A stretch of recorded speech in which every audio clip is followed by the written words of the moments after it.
सभी देशवासियों को प्रेम कुमार भोत की तरफ से प्यार भरा नमस्कार। साथियों, आप देख रहे हैं बीपी न्यूज़, देश का सच दिखाते हैं। साथियों, लगभग 9 महीने से आप लोगों के बीच में हम ग्राउंड लेवल की रिपोर्ट लेके पहुंच रहे हैं। आज हम मिले एक्स चेयरमैन भाई चौनलाल शर्मा जी, जो एक समाज सेवी के साथ साथ एक कंपनी एम्प्लॉइज़ हैं। हीरो ग्रुप ऑफ कंपनीज में भाई जॉब करते हैं और लगभग अभी 6-7 साल के बाद में रिटायरमेंट भी होंगे।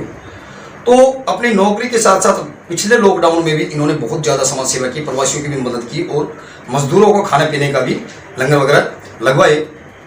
He is very social active person, social active families. आज हम उनसे मिले पटौदी में, उनके रेजिडेंस पर, निवास स्थान पर। देखिए हमारे साथी भाई सूरज की खास रिपोर्ट। एक बात बताइए, लगभग 150 दिन से हो गए हैं किसान आंदोलन पर लगातार रोड पर बैठे हुए। इसके बारे में क्या कहना चाह रहे हैं? सरकार सुन नहीं रही। देखिए, किसान आंदोलन कि हमारे देश की जो अर्थव्यवस्था किसान कृषि पर आधारित है और किसानों की मांग भी जायज़ है। सरकार को इनसे मिल बैठ के बातचीत करके समाधान निकालना चाहिए। जो आड़तियों का रोड़ा था इसमें, अब देखो पेमेंट अब सरकार दे रही है, अब सीधा आड़तियों दे रही है। आड़तियों ने रोड़ा करा पे हमारा कमीशन कहाँ है, लेकिन सरकार ने फिर आड़तियों को भी बोल दिया भाई तुम्हारा कमीशन भी तुम्हारे को मिलेगा। लेकिन इसमें सबसे अच्छी बात यह है कि ये अब डायरेक्ट पैसा किसान के खाते में जा रहा है, इसमें किसानों को भी फायदा है जी। सर, एक बात बताइए, जब किसान ये काले कानून लेना नहीं चाह रहे तो सरकार काले कानूनों को जबरदस्ती क्यों थोप रही है किसानों के ऊपर? इसमें तो राजनीति हो रही। काले कानून का ये कानून तो किसान के हक में है। ये अभी कल परसों अखबार में आ रही थी एक कैथड़ की बात थी शायद, उसमें एक किसान ने आड़ती से पैसे लिए, उसने लिया 3 लाख रुपये, उसने उस पर 14 लाख रुपये एग्रीमेंट साइन करवा लिए। अखबार में भी आ रही थी। उस किसान ने आत्महत्या कर ली। बताओ उसका क्या कसूर था? जमींदार के पास तो एक फसल ही है, बिल्कुल बिल्कुल 6 महीने उसे फसल आती है, वो उस जाके उसको सौंप देता है, ठीक बात, आड़ती को। बिल्कुल सच्चाई। और वो उसके सारे किसान तो पढ़े लिखे नहीं है, अनपढ़ भी है, उन्हें क्या पता किस चीज पे साइन करवा रहा है। अब वो कह रहा है मैंने तो 3 लाख 3.5 लाख लिया, उसने 14 लाख पे साइन करवा लिए और बोला मैं इसको पैसे दे चुका, 3 साल से लगातार उसको पैसे दे रहा हूँ, और फिर उसने 14 लाख रुपये से लिया, आखिर वो उसने आत्महत्या कर ली। बताओ वो किसका कसूर इसमें? तो सर, इसमें आप ये कहना चाहते हो कि देश में भ्रष्टाचार पैदा हो रही है? भ्रष्टाचार तो है, भ्रष्टाचार खत्म हो भी नहीं सकता, अंकुश लग सकता है, खत्म नहीं हो सकता, क्योंकि इसकी जिम्मेवार हम खुद है। हम भी लापरवाही करते अपना काम निकालना, यार ले थोड़े पैसे मेरा यार काम होना चाहिए, मेरी छुट्टी नहीं हो, मेरा वो नहीं हो, बस हम भी लालच कर जाते हैं, बढ़ावा दे रहे हैं। तो बढ़ावा तो हम ही देते हैं खुद। सर, एक प्रकार से बेटी बचाओ बेटी पढ़ाओ, उसी के विपरीत बेटियों का विरोध हो रहा है, इसके बारे में आप क्या कहना चाहते हैं? देखो, बेटी बचाओ बेटी पढ़ाओ मोदी सरकार ने बहुत बढ़िया योजना शुरू करी थी और उसी का परिणाम आज देख लो, बेटियां कहाँ तक पहुँच रही है। अब किसान आंदोलन में आप देख तो लगभग महिलाएं हैं, उनका कैसे मतलब हो रहा है? देखो, इसमें मैं तो कहूँ इसमें राजनीति ज़्यादा हो रही है।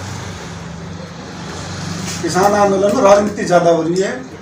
सरकार ने कितनी बार इनको टाइम दिया, भाई आओ बात करो, कितनी 13-14 दौर की मीटिंग चली, उसमें ये लेर मुँह फेर के बैठ जाते कुर्सी पे। किसान जो नेता बन रहे थे 40-45 जो नेता थे, इन्होंने समाधान तो कुछ बताया नहीं सरकार को, ये कर ले कि काले कानून वापस लो, काले कानून बस समझाओ जरिए काले कानून किस हिसाब से सरकार को बताना चाहिए ना, सरकार भी उस बारे में सोचेगी। लेकिन इन्होंने 13-14 की दौर की वार्ता में कोई समाधान पेश नहीं कराया इन्होंने। सरकार ने इनसे बार बार कहा कोई कमी है तो हमारे बताओ, हम इसमें संशोधन करेंगे, समाधान निकलेगा। कानून तो वापस होगा नहीं, संशोधन हो सकता है उसमें, और वो भी बातचीत से ही होगा समाधान। सही।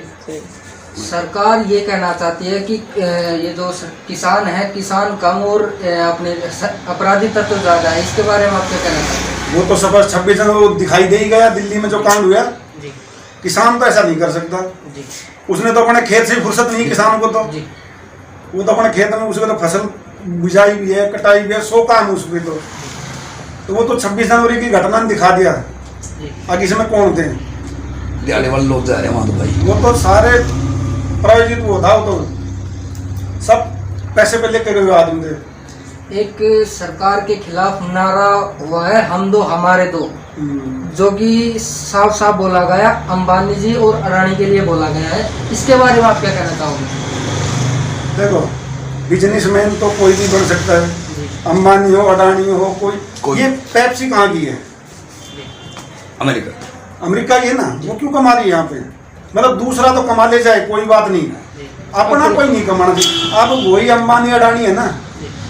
अब जो ऑक्सीजन की कमी देश में चल रही है, सबसे ज्यादा कौन दे रहा है? अंबानी भी दे रहा है, टाटा भी दे रहा है, अडानी भी दे रहा है। ऑक्सीजन अब यही दे रहे हैं ना। और वो किसान को मिल रही है, मजदूर को मिल रही है, सबको मिल रही है। क्यों नहीं? अब विरोध क्यों नहीं कर रहे? क्यों दे रहे हो ऑक्सीजन? भाई बिजनेस कोई तो करेगा, मैं करूँ, आप करो, अंबानी करे, टाटा करे, कोई भी करे, कोई भी कर सकता है वो तो। लेकिन यहाँ राजनीति ज्यादा हो रही है। अपना नहीं कमाना चाहिए, दूसरा कोई ले जाओ, हमारे घर में ठा ले जाओ, विदेशी को ले जाओ। विदेशी कंपनी कितनी है यहाँ पे, उनके बारे में कोई नहीं बोलता। अरे ये कम से कम अपने तो हैं, टाटा है, चाहे अंबानी है, चाहे अडानी है, अपने देशी काम है। इन्होंने लोगों को रोजगार भी दे रखे हैं। बिल्कुल। पर जो धंधा करेगा, बिजनेस करेगा तो दो पैसा कमाएगा, कोई भी है चीज। तो इसमें तो कोई बुरी बात नहीं है। सर आपको काफी साल हो गए सर सोशल वर्क करते हुए, आपकी आगे की रणनीति क्या रहेगी? भाई हम अपनी तो रणनीति है, जितना हमारे से हो सकेगा पब्लिक के बीच में है, पब्लिक की जितनी सेवा उतनी करेंगे, अब भी करिए, आगे भी करेंगे। धन्यवाद।